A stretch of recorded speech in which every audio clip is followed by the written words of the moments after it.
Aula sekolah riuh. Di tengah kerumunan siswa berseragam rapi, Bima berdiri sedikit menunduk. Penampilannya biasa, kemeja lusuh, tapi matanya sesekali memancarkan kilau cerdas yang tersembunyi. Ia hanya ingin pengumuman segera usai, berharap tidak ada sorotan padanya. Suasana upacara pagi itu terasa berat dan canggung. Kepala sekolah membacakan daftar pemenang Olimpiade Sains Internal. Nama Bima, si pendiam yang tak pernah menonjol, disebut sebagai juara pertama. Sebuah gelombang bisik-bisik menyebar cepat. Raut wajah Bima menunjukkan sedikit kelegaan dan bangga yang tertahan, namun ia segera menunduk lagi, merasa tak nyaman dengan perhatian mendadak. Senyum bangga Bima memudar saat Pak Heru, guru IPA favorit yang berwibawa, maju ke depan. Matanya tajam menatap Bima. Sebuah isyarat dari Pak Heru membuat Bima melangkah ke podium. Aura dingin Pak Heru menciptakan ketegangan. Udara di sekeliling terasa membeku. Bima merasakan firasat buruk yang mulai mencengkram. Dengan suara menggelegar, Pak Heru mulai mempertanyakan keabsahan kemenangan Bima. Ia menunjukkan selembar kertas, menuduh Bima mendapatkan bocoran soal. Ekspresi Bima berubah hancur. Ia ingin membantah, tapi lidahnya keluh. Tuduhan itu menghantamnya seperti palu godam, menghancurkan sepotong kebanggaan kecilnya. Ratusan pasang mata siswa menatap Bima dengan berbagai ekspresi. Rasa ingin tahu, kecurigaan, bahkan cibiran. Bisik-bisik berubah menjadi gumaman yang lebih keras. Bima merasakan hawa panas menjalar di pipinya. Rasa malu yang luar biasa menyergap, membuatnya ingin menghilang dari muka bumi. Pak Heru menarik piagam kemenangan dari tangan Bima, menyatakan gelar itu dicabut. Bima hanya bisa berdiri terpaku, jiwanya terasa diremas. Wajahnya pucat pasi, menahan gejolak emosi yang ingin meledak. Ia tak bisa percaya betapa mudahnya martabatnya diinjak-injak di hadapan semua orang. Langkah Bima terasa sangat berat saat turun dari podium. Setiap langkah adalah perih. Ia berjalan melewati tatapan sinis dan tatapan kasihan yang sama-sama menyakitkan. Kepalanya menunduk dalam, mencoba menyembunyikan tetesan air mata yang mendesak di sudut matanya. Hatinya perih, hancur berkeping-keping. Sepulang sekolah, Bima berjalan gontai di jalanan yang ramai. Tasnya terasa lebih berat dari biasanya, seolah membawa beban penghinaan yang baru saja terjadi. Langit tampak kelabu, seolah turut merasakan kepedihan hatinya. Setiap langkah adalah pengulangan kembali momen memalukan itu. Di rumah kontrakan sederhana, Ibu Bima menyambutnya dengan khawatir. Raut wajahnya menunjukkan kesedihan mendalam mendengar kabar yang menyebar cepat.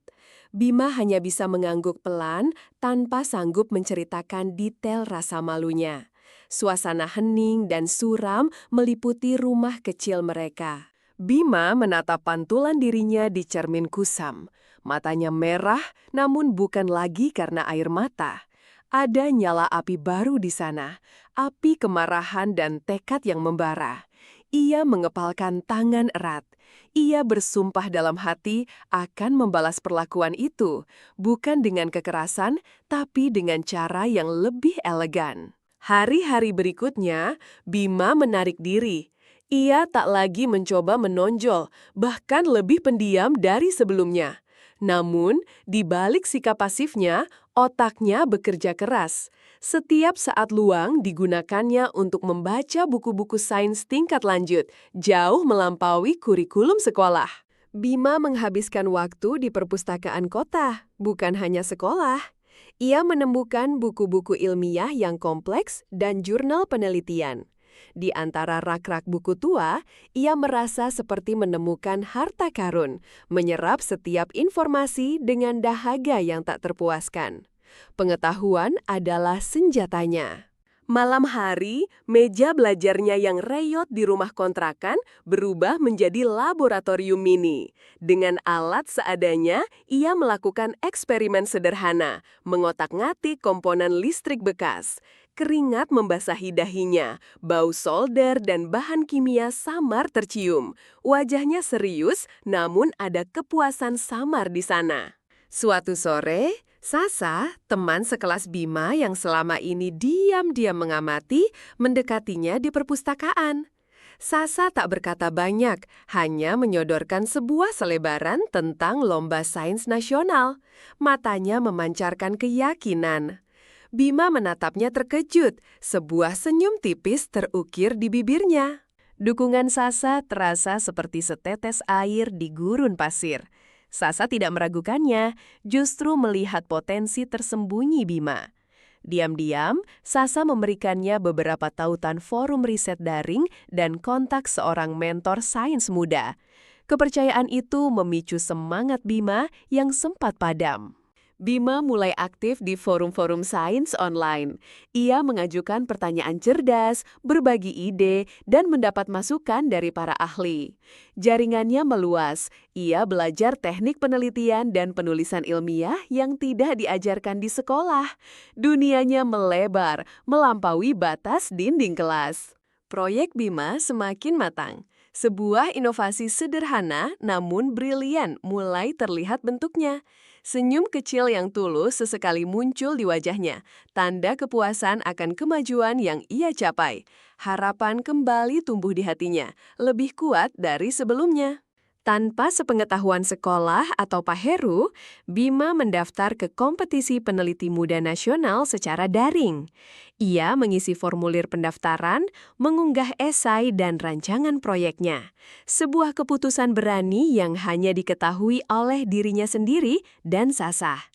Waktu terasa sempit, sumber daya terbatas, tapi tekad Bima sekuat baja.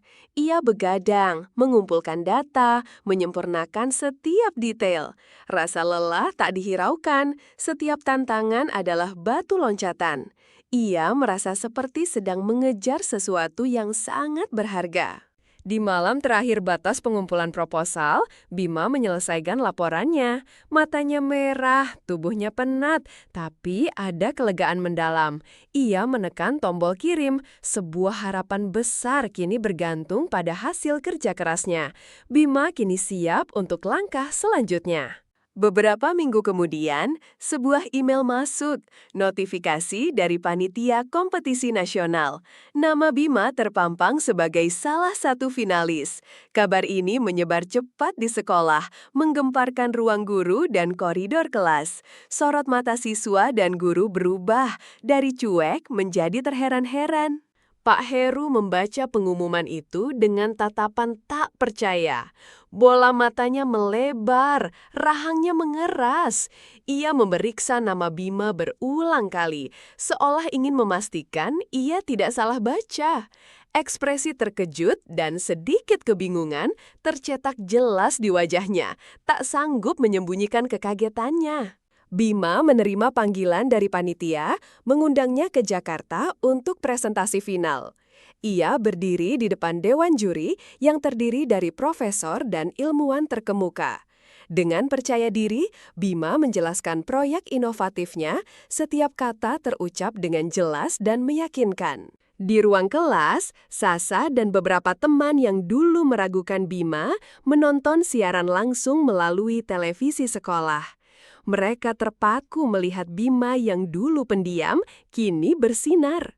Kekaguman terpancar jelas di wajah mereka. Sebuah kebanggaan yang tak terduga mulai tumbuh di hati mereka. Suasana tegang menyelimuti aula saat pengumuman pemenang. Ketua juri menyebutkan nama Bima sebagai juara 1. Tepuk tangan bergemuruh memecah kesunyian. Bima melangkah maju, menerima piagam dan medali. Senyum tulus dan lega terpancar di wajahnya. Bima berdiri di podium, memegang piala. Ia menatap ke arah kamera, bukan dengan kesombongan, melainkan kelegaan dan rasa bangga yang mendalam. Semua kerja kerasnya terbayar, sebuah kemenangan yang ia raih sendiri, tanpa campur tangan siapapun, murni dari ketekunan dan kecerdasannya. Kembali ke sekolah, Bima disambut bak pahlawan. Siswa-siswi mengerumuninya, sorot mata mereka penuh hormat. Mereka menyadari betapa mereka telah meremehkan seseorang yang memiliki potensi luar biasa. Bima hanya membalas dengan senyum ramah, tanpa ada sedikit pun kesan dendam. Pak Heru berdiri terpaku di sudut aula, menyaksikan semua itu. Ekspresi penyesalan dan rasa malu tak bisa disembunyikan. Ia ingin mendekati Bima, mengucapkan sesuatu, namun ragu. Lidahnya keluh, tenggorokannya tercekat, menyadari kesalahannya di masa lalu yang sangat fatal. Bima berjalan melewatinya. Ia tidak berhenti, tidak menatap dengan dendam. Hanya ada tatapan tenang dan senyum tipis yang melintas di bibirnya. Sebuah pesan tersirat yang jauh lebih kuat daripada ribuan kata. Bima telah membalas, bukan dengan menjatuhkan, tapi dengan membuktikan. Pak Heru hanya bisa menatap punggung Bima yang menjauh, diikuti sorakan dan tepuk tangan. Kesuksesan Bima adalah jawaban paling elegan atas segala tuduhan dan penghinaan.